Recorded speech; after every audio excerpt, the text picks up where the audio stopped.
If you've ever felt overwhelmed by all the anti-aging advice out there, serums, lasers, facials, Botox, collagen drinks, all of it, you are not alone. The truth is, not all treatments are created equal, and jumping straight into the expensive stuff without a strong foundation, that's like building a house without pouring the concrete foundation first. In this episode, you'll learn exactly what to focus on first. Hint, it's probably sunscreen, what can wait until later, and how to get real results without wasting time or money. Whether you're in your 20s or thinking long-term, or in your 50s and ready for a refresh, this episode is your easy-to-follow guide to aging with intention, not fear. Welcome to Queen City Skin, the podcast where skincare meets science and confidence is always in style.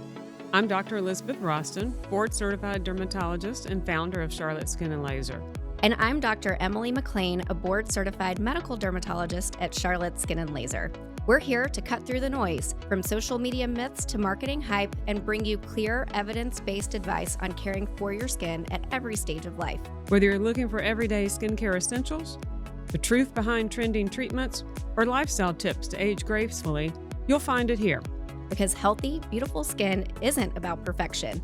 It's about feeling confident and healthy. Let's get started. So we'll start by explaining what the pyramid is. And I think when I first started practice, years ago, I made the mistake of just not really recommending a lot of anti-aging skincare for fear of not wanting to feel salesy or anything. But I knew after a while I was not doing the best service to the patient. It was really a disservice because the things that they do every day makes a difference. And if I thought about it, at best, they come to see me, 4 or 5 times a year at best. So those interim treatments, that's not enough. You need this at-home skincare, but it's confusing. And what I wanted was some way to delineate a simple approach. A busy mom. I'm too busy to put on this. I can't keep it straight. My budget is limited. So we developed the skincare pyramid just as a conversation starter and for our patients to outline where they are and what they need to do. So at the bottom is cleansers and moisturizers, kind of the basics. Yes, everybody needs to cleanse their skin. I advise twice a day. And moisturizing is important too. But today we're going to talk about the next 3 on the pyramid, which are the anti-aging essentials. And I didn't necessarily create these. It's kind of just been talked about in dermatology for a while. It's become kind of a dogma. It's our Bible. The 3 anti-aging essentials are daily sunblock, of course, an antioxidant, and a retinol. So those are highlighted on the pyramid. So if I hear that somebody's very busy or they just don't really want to tackle skincare, I'm like, okay, but let's get these 3 on board. Let's do our best with these 3 anti-aging essentials. And then as you go up the pyramid, there's some things you can add on, like an alpha hydroxy for exfoliation, growth factors, peptides, and now in 2025, exosomes, and then more specialty products, eye creams, neck creams, things like that. Absolutely. I find going into a place like Sephora just completely overwhelming. Mm-hmm. And that's with my background as a dermatologist. I know how to decipher the labels. I can't imagine what it feels like going in there without the background that we have. You walk in and you're bombarded by all these marketing claims, the bright colors, the loud music, the friendly salespeople. I mean, I love Sephora, but it is overwhelming. And so a lot of times, to your point, when we recommend a product, it's not because we want to sell you something. It's because we know you're going to spend your money on a product anyway, and we want you to do it on something that it will be effective for you. Yeah, and I have patients a lot of times ask me about some product they've bought, and what frustrates me is I can't tell them. It's not disclosed. It says it's got hyaluronic acid in it. And I'm like, yeah, but it's the last ingredient on their list, which means all the ingredients listed before it have greater concentration. And then you see number 1, that agua, that fancy word agua. Well, that's water. The number 1 ingredient in this product is water. You are buying water. So it's hard for me. What's even more frustrating is the Lancomes and Estee Lauder, with these made-up names. I'm like, I have no idea what their magic anti-aging concoction is, and I can't advise you. The way I advise patients on those is if you like it and you think it does something good for your skin, by all means use it, but do not skip these anti-aging essentials. You still need them. And, you can use your Estee Lauder cream. You can use your $800, I bought it at Chanel. Bergdorf. Yeah, Chanel cream. But use the anti-aging basics. So starting to dig deep into the anti-aging basics, Dr. McLean, can you tell us a little bit about sunscreen, sunscreen science and the different types? Sure. So most people probably have heard of chemical and mineral sunscreens. So first of all, that's kind of a misnomer, but I will clarify what marketing agencies mean when they use those terms. So mineral sunscreens are the ones that use either zinc oxide or titanium dioxide as the UV blocker. Those are the actual sunscreen ingredients in that product. They are considered more natural.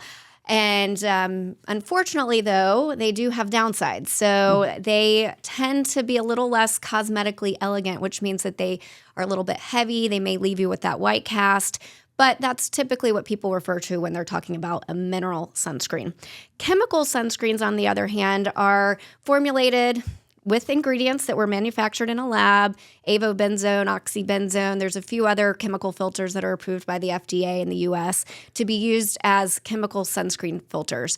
And at its core, they do work differently. So this is a little bit of an oversimplification as well, but the mineral blockers, they sit on top of the skin, and UV rays hit the skin, and those molecules from either the zinc or the titanium dissipate and reflect the UV so that it cannot penetrate and cause damage to the skin. Now, the chemical blockers actually work a little bit differently. They actually absorb that UV energy and convert it to heat, which dissipates so that it doesn't penetrate to the skin. Now, when we're talking about sunscreens, a lot of them actually have both mineral and chemical ingredients, and that is for a couple different reasons. One, you're able to get more broad spectrum coverage when you combine the mineral and the chemical, so you can fight against UVB rays, which burn the skin, and then the UVA rays that cause more of the signs of aging that we think of. So you want a broad spectrum. And then also for some of the mineral sunscreens, you really have to read the labels. So if you're one of these purists who want to avoid the chemicals, be very careful, because a lot of them are combined with what we call boosters to help make the mineral sunscreens work better. So it's a little bit of an oversimplification, and in my opinion, my personal sunscreen wardrobe per se has both chemical and mineral sunscreens in it. I love them all. Yeah, I've taken to referring to them as chemical and non-chemical. It's just so then you don't have to think. You don't even have to remember that word mineral. It's chemical or non-chemical. If you can pronounce it, zinc and titanium, well, boom, that's a non-chemical. If you think certainly can't remember the name, but if you're having a hard time pronouncing it, well, that's chemical. Mm-hmm. And most of the sunscreens I use do have a little combination of a chemical and non-chemical. But once you get the non-chemical in there, the concentration of chemical is so much lower. That's true. But I think Dr. McLean, I'll have her share with the audience her philosophy on chemical and how she uses it. And I'll confess, I even use a spray sometimes on my feet and hands, for example, or reapplying. But true confessions of a dermatologist, Dr. McLean, how do you use it? I use them all. See? I use all sunscreens all the time at all price points. I will say one instance where I am picky and really do want patients to use the non-chemical or the mineral-based sunscreens is if they have more sensitive skin. So I do think that if you are someone who is eczema prone, prone to just breakouts in general with products, you may do better with a fragrance-free mineral or non-chemical sunscreen. But on my beach days, what I'm doing is before I even leave the house, leave my hotel room, whatever, I am putting on, honestly, a chemical, non-mineral-based sunscreen over my entire body. And really, to cover your body, you need a full shot glass full of sunscreen. You need a lot. You need more than you think you do. If you have one tube of sunscreen that lasts you all summer, You're not using enough. So I put that on before I even leave the house. I do like mineral on my face. Actually, this is my current favorite. It's the Epion's Daily Shield. They are not paying us to recommend this. No, and I have it on now. This is one of my favorites. Actually, one of the funny things about working here is that often Dr. Rostan and I will both come in the morning and we'll be at our vanity before we both start seeing patients for the day, putting on the same product. I've even started putting my initials on the top so she doesn't steal mine. Absolutely. Group sunblock application. But I like this one because it's tinted, which means it helps prevent against hyperpigmentation and melasma. It's water resistant, and it's just got a very nice coverage. It's almost like a light foundation. So I do that before I leave. But to your point about spray sunscreens, which are most often chemical or non-mineral, although there are some mineral-based sprays, I use those a lot for reapplication. But the kicker is you really have to, I spray it until it's dripping on my skin, and then I still rub it in. So when you see those people at the pool who just kind of like make a cloud and walk through it, unfortunately, they're wasting their product. But I'm not a sunscreen snob. Anything that you like and will use regularly is the most important. And that's really why it's at the base of the pyramid, right? Absolutely. Because if you're not using sunscreen every single day, and especially when you're outdoors for hours on end, all of the other things that you're spending money on are not going to work as well. Your best investment for prevention is always sun protection. Agree. And we'll dig deeper on sunblock in another podcast because social media has just gone viral with all these false facts about sunscreen and false fears. Well, let's move on to antioxidants and why I preach about antioxidants. I trained at Duke under Dr. Sheldon Pennell, who developed SkinCeuticals. His philosophy was around the antioxidant science of vitamin C. And vitamin C has other functions in the skin. It's a necessary cofactor for collagen production. So if you're getting laser treatments, you might be surprised to have me ask you, are you using your antioxidant, both for protection, but for collagen?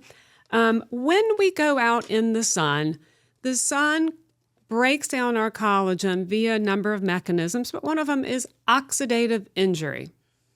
When you have a vitamin C serum or an antioxidant serum on your skin on a regular basis, your skin has some defenses against that oxidative breakdown.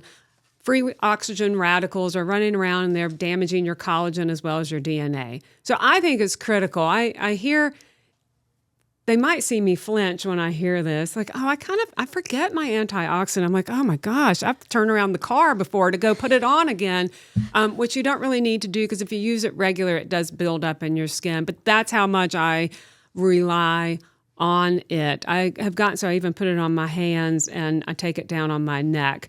My favorite ones do remain the SkinCeutical antioxidants. If you go to their website, you'll see an adorable video about Dr. Pennell and how and why he developed it. It's kind of the apple pie story. His wife, Doran, was making an apple pie, cutting apples. But while she prepared the crust, she put lemon juice on the apples so they wouldn't brown. And apparently that was his aha moment. But he was already a vitamin C researcher to begin with. So in the summer, I like the Floritin because it also helps with pigment and it's just not as oily as the CE ferulic, which also has vitamin E for moisturizing. So we can do a deep dive on antioxidants in another podcast, but let me just say, without harping too much, it's so essential, I think, to positive aging and protecting your skin, protecting your DNA too. So sunblock, antioxidant, a little bit about antioxidants before we move on is not always what it seems. You're wondering why I recommend the SkinCeuticals and it's expensive. Because not all antioxidants are created equal. Okay, it's a very unstable molecule and it doesn't get in the skin very well. So how it's formulated, how it's tested, what's its concentration, does it penetrate the skin? These reps come in with new vitamin C serums and I'm like, okay, well, what's your concentration? What is it? How did you test it? The testing that I like to see is testing where they try to induce sunburn on the skin and prove that the antioxidant reduces the amount of sunburn or increases the sunburn potential. So you got the skin with the antioxidant, and it can withstand 2 times the dose of sun versus the skin without. So the science is important to me. And then I've been known to say, these companies can advertise vitamin C in their product, but it's not stable. It's not doing anything. It has to be stable in the bottle. It has to penetrate the skin. And it has to be high enough concentration to make a difference. So I always ask the science. There are some other ones other than SkinCeuticals that are very nice. We do recommend. But I would not go to Sephora and buy a $20 vitamin C. I can almost guarantee you that's not an active product. It's probably more like $150. At Sephora? Yes. Yeah, no wonder these mothers are freaking out about their kids going. Yeah. Yes. So where does antioxidant go in your routine? That's a question I get all the time. I so know. Where do I put it? When do I use it? How often? How do you advise? So I like a vitamin C in the morning after you wash your face. Vitamin C serum. Moisturizer, plus minus if you need it. I say with moisturizer, listen to your skin, especially if you're using something like the CE ferulic, which is very hydrating in and of itself. Some patients may not need a standalone moisturizer. And then sunscreen, of course. Correct. Serums go on first, and then creams, and then sunscreen last. My routine has gotten so complicated, but it really has. North of 50, it's just line them up and add 10 minutes to your morning. But the SkinCeuticals serum goes on first for me every morning. In the summer, when I'm getting a lot of sun, I go to the lake, I'm out with the dogs, I'm riding the horse. I don't really sit by a pool, play golf. I will use an evening antioxidant that's different, something like a resveratrol or a different brand antioxidant, but my truly beloved SkinCeuticals goes on first thing in the morning. That's an excellent question. What's your favorite antioxidant? So I'm like you. You mentioned that you switch between them depending on the season, and I do similarly. I also like the Floritin in the summer because, as hard as we try with all of the sunscreen, hats, etc. I mean, we're in the South in the summer. It's sunny. I have 2 small kids. I'm outside a lot. So I do get a little bit more of those little freckles, little mild melasma in the summer, and the Floritin does help with pigment. So I do like that one in the summer. I also really like the Skin Better Science Alto Defense. That's one of my favorites as well. And so I go back and forth just based on my skin and the seasons as well. Well, that's great. That was a medium dive into antioxidants. We could really go deeper. So I pay attention to antioxidants in the diet versus what you put on. Unfortunately, an antioxidant diet it's been difficult to study. Any diet is difficult to study, but it's really just not shown a benefit because your whole body could use some antioxidants. So, I will admit when I eat the blueberries, I'm like, oh boy, I'm getting antioxidants. Right. This is great. Getting my lycopene when I eat my tomatoes. I love it, but there's not a lot of science behind that. So I just focus on a healthy diet, and I put the antioxidant where I want it on my skin. Correct. And the vitamin C is essential for collagen, but there's collagen throughout your body. It's not just in your face. There's different types of collagen in your blood vessels and your bones. And so when you eat your antioxidants, those body parts really suck it up before it gets to your skin in any meaningful way. Yeah, I try to eat an orange a day, at least a small one. But then my staff knows I also try to eat out of what I call the candy jar, just as a joke, because I cut up vegetables in the morning, peppers, and I try to make it a rainbow, yellow peppers, red peppers, cucumber, carrots, and I eat out of it. The candy jar. So I tell the staff, and I always have more than I can eat. I'm like, well, the candy jar's open if anybody wants to dig in. Funny, nobody does. So moving on. We're eating the real candy. That's right. Sour Patch Kids. I'm still working on my Sour Patch rainbow Kids diet. are not an antioxidant. Well, the next thing, and admittedly, not everyone can use this. Some people are real sensitive, is a retinoid. Dr. McLean, can you share with us kind of what the word retinoid means, what it is, and how it all fits into the spectrum? It means hope, Dr. Rostan. It means hope. Hope. So when patients come in, everybody needs a retinoid, right? Absolutely. And we can work with you to find one that works for you. And the reason we're so passionate about it is because it does so many wonderful things in your skin. It's a form of a chemical exfoliant, so it helps to increase the rate of skin cell turnover. So over time, it can help just make you look a little bit smoother, brighter. There are tons of studies. So a lot of skincare ingredients, to be honest, are not very well studied, but retinoids are, and that's why we like to recommend them. And they have been proven to help with the signs of photoaging like fine lines, texture problems, brown spots, again, over time. And we also know that, again, over time, it can decrease the rate of precancers developing on your skin. So retinoids really are as close as what we have to a miracle as far as a skincare product. Now, a lot of people have used different retinols at different points in their time, and the complaints I hear, the reason people don't stick with them are really twofold. One, they use it for a month and maybe their skin's a little dry and irritated, and they don't see progress. And that's why I keep saying over time. So every dermatologist on the planet, I think you would probably agree with me, is likely using some form of a retinoid in their routine regularly over many years. And we're all convinced of the data on this. Absolutely. I mean, I still have in my desk the original New England Journal of Medicine article photocopy because it's that old. And we used to have these big bound journals of the monthly journals, and you lay them as flat as you can on the copier and take a copy. But it showed that regular use of a retinoid on the skin blocked the activation of an enzyme called collagenase. And collagenase, collagen ACE. ACE means enzyme. And an enzyme does what our staff does to the candy at the end of the day, munches it all up. It munches up your collagen.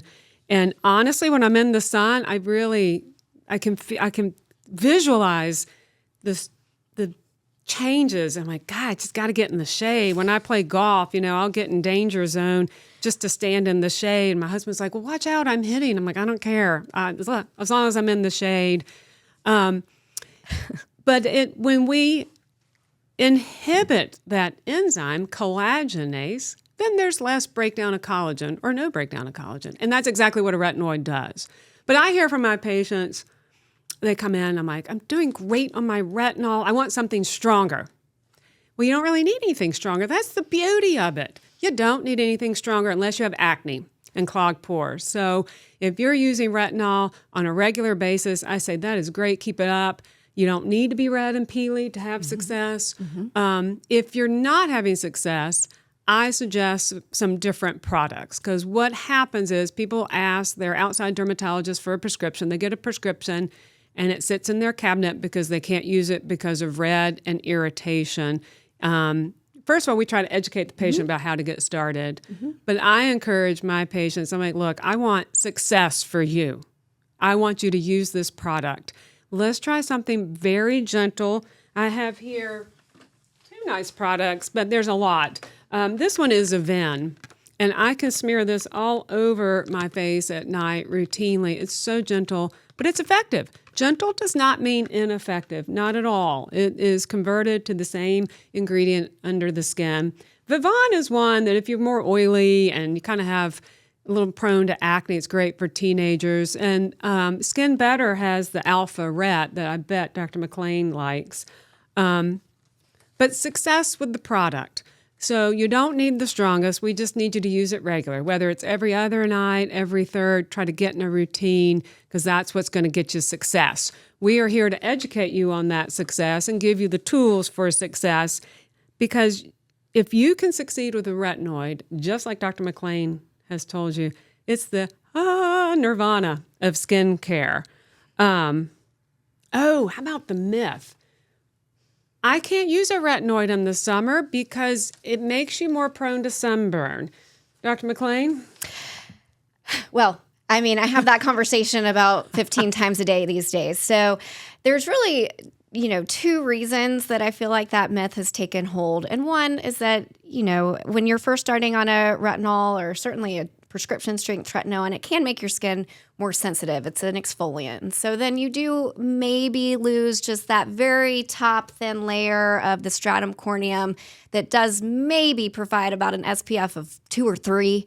So maybe you're just marginally more sensitive, but I don't really worry about that at all because we're all wearing our sunscreen. Absolutely. Right? We're wearing our sunscreen. So it's a moot point from that perspective. But there are also some retinoid molecules that are inactivated by light. So you want to use this at night. This is not a morning product. This is a nighttime application, and you absolutely can put it on at night all throughout the summer, all year long.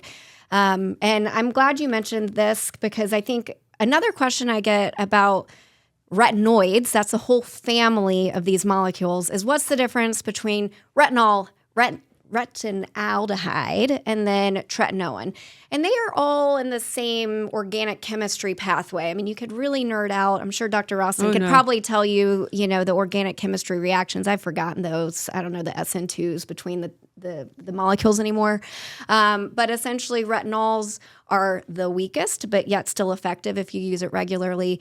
Retinaldehyde is a little bit stronger, and then you have your prescriptions, which are tretinoin. There's also adapalene, which is a retinoid that's available over the counter now as Differin. That used to be prescription only, so that's a great option, especially for teenagers who have just mild acne before they maybe need to come into the office. Differin gel is effective. So there's a whole lot we could talk about with retinoids. And then sometimes when I am talking to patients about these products, I ask if they've ever heard of Accutane. And the reason I ask them that is because Accutane is isotretinoin. It is a pill form of a retinoid. It's a systemic retinoid. And most people are aware that Accutane can cure or can be very close to curing acne. And so it's essentially the cream form of that, and so has tons of benefits for the skin. Absolutely. Well, I think we've covered everything fairly well. Some of these topics, as you can get a hint from, we could really take a deep dive. I find it fascinating. I love the science. But what I wanted to share was the critical components of the anti-aging essentials, sunblock, antioxidant, and a retinol. And we'll wrap up with that. But let me share with you how you can get help on these. You can come in for a skincare consultation. I can assure you, if you come in for a cosmetic consultation with me, being comprehensive, we do go over a comprehensive skincare plan for you, which no doubt will include the anti-aging essentials. So thank you, Dr. McLean, for your excellent input today. I actually do have another question for you, Dr. Rostan. Are there any patients for whom retinoids are not appropriate? That's a great question. I tend to be a non-believer, but there are people, it's not that I don't believe the patient. I think everyone could use a retinol, but some people just can't tolerate it. They're like, I've tried, I can't do it. So for them, I recommend a mild alpha hydroxy, maybe a couple times a week, just so they get that exfoliation and their skin looks bright. There's some very gentle alpha hydroxys. Mandelic acid is a mild one. So at least they get that component of it. What do you advise to a patient that says, Dr. McLean, no way, I can't do it? Similar to you, there is one situation where I do recommend my patients avoid retinols, and that's pregnancy. So do I believe in my heart of hearts that a topical retinoid is going to cause a birth defect? Honestly, probably not. No. But as a medical doctor, I do have my patients avoid at least the prescription strength tretinoin in pregnancy. Yeah, I do too. Out of an abundance of caution. I let them use it. I was like, get back on that horse when you're breastfeeding. Amen. Amen. Well, thank you everyone for tuning in, and we look forward to sharing more knowledge with you on the next podcast. Thanks for listening to Queen City Skin with Dr. Elizabeth Rostan and Dr. Emily McLean. We hope you're walking away with tips and insights you can trust, and maybe a little extra confidence too. If you enjoyed today's episode, be sure to follow or subscribe so you never miss a dose of skincare wisdom. And if you have questions you'd like us to cover, connect with us at Charlotte Skin and Laser or find us on Instagram at Charlotte Skin and Laser. Here's to healthy skin and feeling your best. We'll see you next time.